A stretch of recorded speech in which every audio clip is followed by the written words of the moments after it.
भगवान कृष्ण की कहानी भारतीय संस्कृति और पौराणिक कथाओं का एक अभिन्न अंग है और यह मुख्य रूप से प्राचीन भारतीय ग्रंथों में पाई जाती है, विशेष रूप से महाभारत और भागवत पुराण नामक महाकाव्य कविता में। कृष्ण को हिंदू धर्म में सबसे महत्वपूर्ण देवताओं में से एक माना जाता है और अक्सर उन्हें भगवान विष्णु के 8वें अवतार के रूप में चित्रित किया जाता है, जो हिंदू देवताओं में प्रमुख देवताओं में से एक है। भगवान कृष्ण की कहानी में जीवन और प्रमुख घटनाओं का संक्षिप्त विवरण निम्नलिखित है। जन्म। कृष्ण का जन्म मथुरा शहर में राजा वासुदेव और रानी देवकी के यहाँ हुआ था। उनका जन्म चमत्कारी था क्योंकि देवकी और वासुदेव को देवकी के भाई राजा कंस ने कैद कर लिया था, जिन्होंने भविष्यवाणी सुनी थी कि देवकी की 8वीं संतान उनके पतन का कारण होगी।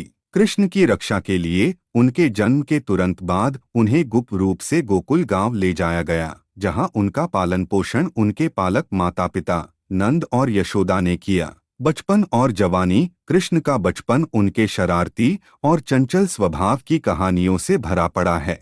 उन्हें अक्सर मक्खन चुराते, माखन चोर और गांव की लड़कियों गोपियों के साथ मजाक करते हुए दिखाया जाता है। जब वह राक्षसों को पराजित करता है और असाधारण करतब दिखाता है तो उसकी दिव्य प्रकृति और अलौकिक क्षमताएं स्पष्ट हो जाती हैं। राधा कृष्ण प्रेम। गोपियों में से एक राधा के प्रति कृष्ण का प्रेम कृष्ण की पौराणिक कथाओं में एक केंद्रीय विषय है। उनके प्रेम को हिंदू धर्म में दिव्य प्रेम और भक्ति का प्रतीक माना जाता है। महाभारत। भगवान कृष्ण ने महान भारतीय महाकाव्य महाभारत में महत्वपूर्ण भूमिका निभाई। उन्होंने कुरुक्षेत्र युद्ध के दौरान पांडव राजकुमारों में से एक अर्जुन के सारथी और आध्यात्मिक मार्गदर्शक के रूप में कार्य किया, जहां उन्होंने भगवद गीता के नाम से जाना जाने वाला पवित्र पाठ दिया। भगवद गीता में कृष्ण कर्तव्य, धार्मिकता और आत्म प्राप्ति के मार्ग पर गहन आध्यात्मिक शिक्षा देते हैं। कंस का वध। कृष्ण मथुरा लौट आए और अंततः भविष्यवाणी को पूरा करते हुए अपने चाचा राजा कंस को मार डाला।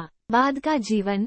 कुरुक्षेत्र युद्ध के बाद कृष्ण ने पांडवों का मार्गदर्शन करना जारी रखा और दुनिया में धर्म को फिर से स्थापित करने में महत्वपूर्ण भूमिका निभाई। उनका जीवन विभिन्न रोमांचों और चमत्कारों से भरा है, जिसमें द्वारका शहर की स्थापना में उनकी भूमिका भी शामिल है। प्रस्थान। कृष्ण के प्रस्थान या कृष्ण की लीला की कहानी अलग अलग ग्रंथों में भिन्न है। कुछ खातों के अनुसार वो एक शिकारी के तीर से बुरी तरह घायल हो गए थे, जबकि अन्य में कहा गया है कि उन्होंने स्वेच्छा से अपना नश्वर रूप छोड़ दिया था और अपने दिव्य राज्य में लौट आए थे। भगवान कृष्ण की कहानी प्रतीकात्मकता से समृद्ध है और लाखों हिंदुओं के लिए प्रेरणा का काम करती है। भगवद गीता में पाई गई भक्ति, धार्मिकता और आध्यात्मिकता पर उनकी शिक्षाएं दुनिया भर के लोगों के लिए मार्गदर्शन और प्रेरणा का स्रोत बनी हुई हैं। कृष्ण का जीवन और भारतीय पौराणिक कथाओं में विभिन्न पात्रों के साथ उनकी बातचीत सदियों से कला,